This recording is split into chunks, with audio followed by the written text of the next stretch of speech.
La fois dernière, le premier dimanche de ce mois, du mois d'octobre, nous avons eu l'opportunité de scruter la première épître de Paul aux Corinthiens, le chapitre 11, qui parle particulièrement de la Sainte Seine. Nous avons vu son institution, le symbolisme de la Sainte Seine et aussi le jugement. Alors, à titre de rappel, nous vous disons qu'il s'agit d'un mémorial. Alors, Jésus a dit, faites ceci en mémoire de moi. À sa première venue, il a institué la Sainte Seine et il y a eu cette marque de tendresse de Jésus qui disait, moi j'aime le dire en créole, n'a pas ça avec, n'a participé, n'en pas ça. Et sa deuxième venue, il a institué la Sainte Seine comme un gage qui nous garantit sa deuxième venue. De telle sorte que les éléments utilisés, le corps et le sang du Christ, les espèces, symboliquement fassent partie de la vie des enfants de Dieu comme une sorte de plaque tournante. À partir du moment où nous avons reçu le salut, nous avons la possibilité de participer à la table du Seigneur. Nous participons donc symboliquement au corps et au sang de Christ.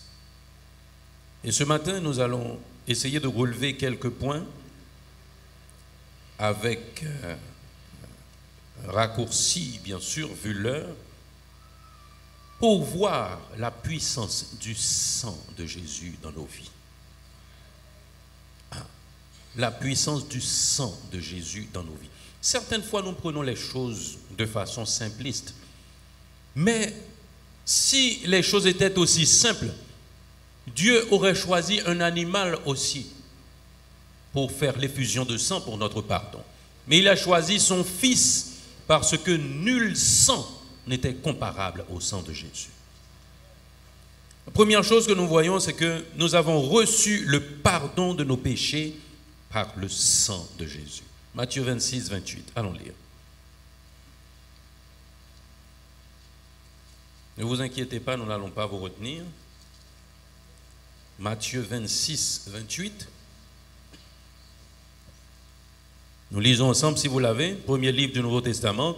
Car ceci est mon sang, le sang de l'alliance qui est répandu pour plusieurs pour la rémission des péchés. Nous sommes descendants d'une source empoisonnée en Adam, mes bien-aimés.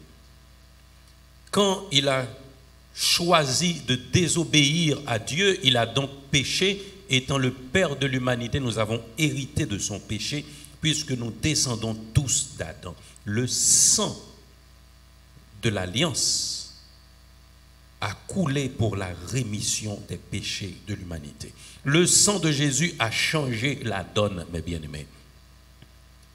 Le sang de Jésus a changé la donne. Si autrefois il s'agissait de sang d'animaux, de boucs, de béliers pour le pardon des péchés, et cela ne pouvait que couvrir les péchés et non les effacer, le sang de Jésus nous a remis de nos péchés, mes bien-aimés. Le sang de Jésus donne la vie à ceux qui le consomment. Alors nous parlons toujours symboliquement, mes bien-aimés. Allons dans Jean 6. Jean 6, le verset 53.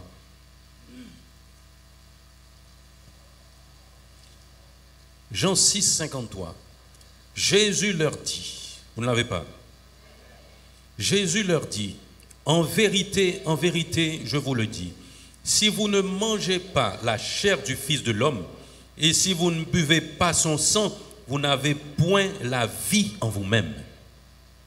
Le sang de Jésus nous donne la vie. Nous ne parlons pas de la vie qui existe sur la surface de la terre, des êtres vivants et d'autres, mais nous parlons de la vie éternelle, mes bien-aimés.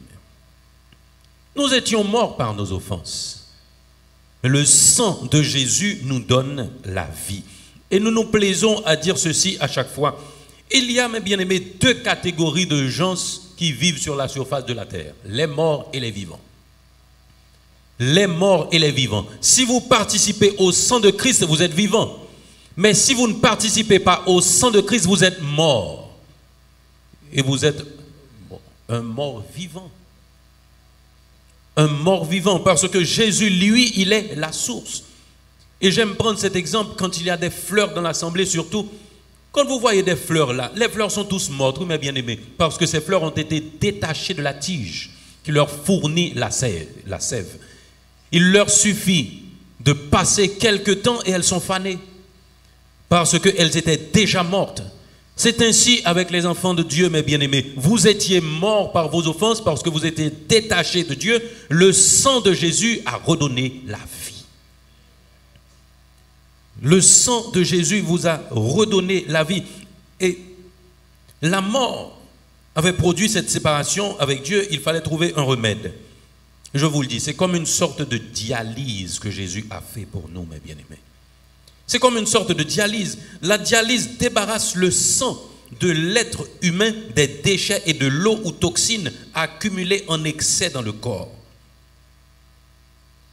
Depuis la création, après le péché, nous avons accumulé ce péché, nous avons hérité du péché d'Adam, et c'est comme une sorte de dialyse que Jésus a fait pour nous en changeant notre sang, en purifiant notre sang des souillures et du péché. Le sang de Jésus est puissant, mes bien-aimés. Le sang de Jésus nous permet de demeurer en Christ et d'être en communion avec lui. Toujours dans Jean 6, le verset 56 me dit, allons lire ensemble, « Celui qui mange ma chair et boit mon sang demeure en moi et je demeure en lui. » Waouh! Il demeure en moi et je demeure en lui. La communion avec Christ. Et celui qui est en communion avec Christ est aussi en communion avec Dieu. Parce que selon Jean 17, Christ et Dieu, ils ne font qu'un. Et quand Jésus a prié dans Jean 17, il a dit, afin que nous soyons parfaitement un.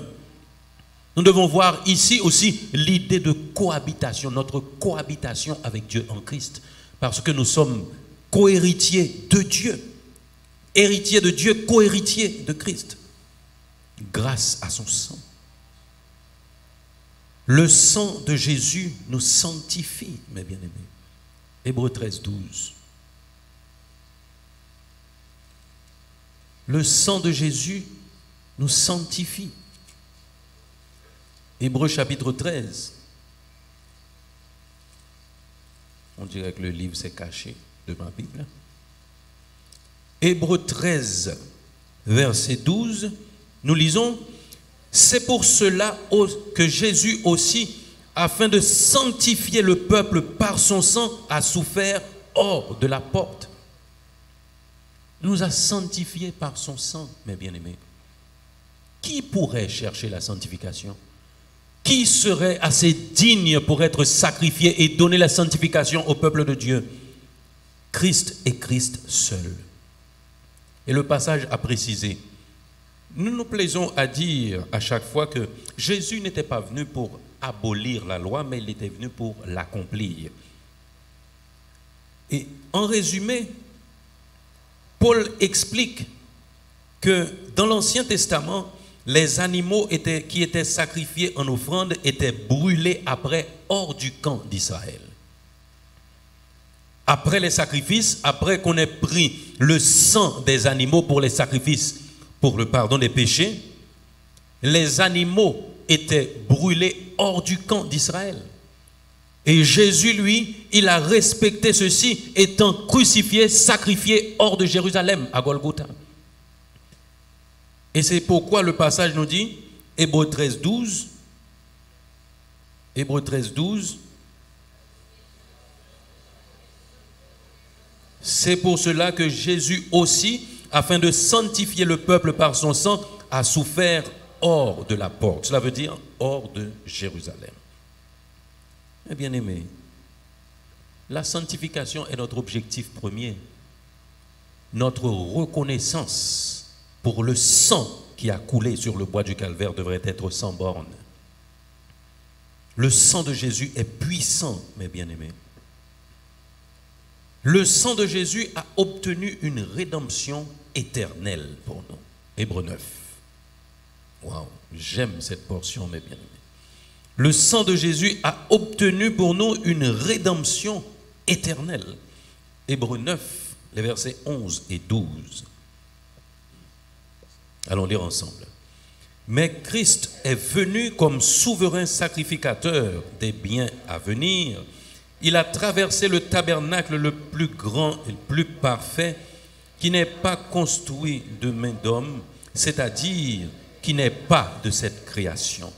Et il est entré une fois pour toutes dans le lieu très saint, non avec le sang des boucs et des veaux, mais avec son propre sang, ayant obtenu une rédemption éternelle. Waouh! Mais bien aimé, nous souhaitons l'ouvrir, mais la Bible jamais remène. Vous savez quoi? Il a obtenu pour nous une rédemption éternelle. Et vous savez pourquoi cette rédemption était éternelle? À chaque fois dans l'Ancien Testament, il fallait un sacrifice, pas vrai? Le sacrifice de Jésus a été fait une fois pour toutes. Le sacrifice a été fait une fois pour toutes. Et c'est là que nous notifions ce passage que nous trouvons dans Apocalypse, le verset 1er, chapitre 1er, le verset 18. Quand Jésus a dit à Jean, « J'étais mort, et voici, je suis vivant au siècle des siècles. » J'étais mort, et voici, je suis vivant au siècle des siècles. Le sacrifice a été fait une fois pour toutes. Mais bien aimé, en considérant le sang, dès que l'être vivant meurt, le sang se détériore. Ah, vous le savez pas, hein? Dès que l'être vivant meurt, le sang se détériore. Dans certains pays du monde, selon la loi, quand quelqu'un décède, cette personne devient automatiquement, légalement donneur d'organes. Vous ne le saviez pas. Vous le saviez. Cette personne devient à son décès automatiquement et légalement donneur d'organes. Mais dans aucun pays, on ne prend le sang. Pourquoi? Parce que après, c'est trop aléatoire. Les circonstances du décès, le sang pourrait être infecté. Et tout dépend du nombre de temps après le décès, le sang pourrait se détériorer et ne pourrait plus servir. Quand Jésus, lui, a dit, j'étais mort et voici, je suis vivant au siècle des siècles, son sang aussi est de la bonne qualité au siècle des siècles. Et c'est la raison pour laquelle nous vivons encore sous la puissance de ce sang de Jésus qui a été sacrifié pour nous. Parce qu'il est vivant. S'il était resté dans la tombe, son sang serait gâté aussi. Mais il était mort. Et il est vivant au siècle des siècles. Donc son sang n'a jamais détérioré. Il n'y a pas de doute sur la qualité de ce sang. Il a fallu mort et effusion de sang pour notre pardon. Il a versé son sang par la mort. Il est passé par la mort. Et il est revenu à la vie pour nous conserver ce sang, mes bien-aimés, qui aujourd'hui nous couvre. Et qui nous permet d'avoir le pardon de nos péchés. Qui nous donne la vie éternelle. Qui nous donne la communion avec Dieu. Ce sang qui nous sanctifie et ce sang qui nous donne cette rédemption éternelle. Eh bien aimé,